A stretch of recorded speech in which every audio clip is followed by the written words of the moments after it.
JDU में बड़ा फेरबदल हुआ है। राजधानी दिल्ली में नेशनल एग्जीक्यूटिव की बैठक में पार्टी सदर राजीव रंजन उर्फ ललन सिंह ने इस्तीफे का ऐलान कर दिया। वहीं सीएम नीतीश कुमार एक बार फिर से जेडीयू के सदर बनाए गए। ललन सिंह ने नीतीश कुमार के नाम की तजवीज पेश की, जिस पर मुहर लग गई।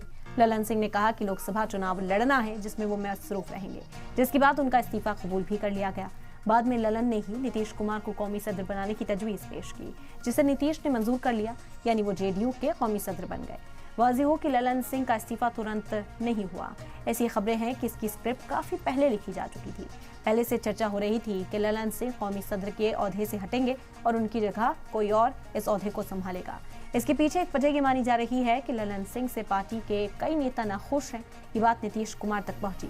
नीतीश कुमार इससे पहले सभी एमएलए, लेजिस्लेटिव काउंसिल एमएलए, साबिक एमएलए, फॉर्मर काउंसलर्स के साथ बैठक कर चुके हैं। पार्टी के अंदर की बातों का जायजा लेते रहते हैं। सियासी माहिरीन का मानना है कि ललन सिंह के इस्तीफे की वजह जो बताई गई है वो पूरी तरह से हजम नहीं हो रही, क्योंकि सदर ओहदे पर रहते हुए भी ललन सिंह चुनाव की तैयारी कर सकते थे।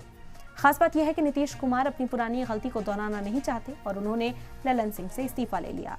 इसकी एक और वजह यह भी है कि इन दिनों ललन सिंह की लालू प्रसाद यादव और तेजस्वी यादव से नजदीकी बढ़ गई और पार्टी के लीडरान के साथ उनका रवैया सही नहीं है। नीतीश कुमार के साथ काफी करीबी रहे कई लीडरान ने ललन सिंह पर तानाशाही का इल्जाम लगाकर इस्तीफा दिया। इंडिया इत्तेहाद की एक बैठक में ललन सिंह कांग्रेस की सभी बातों में हामी भरते हुए नजर आ रहे थे, जो नीतीश कुमार को पसंद नहीं आया था।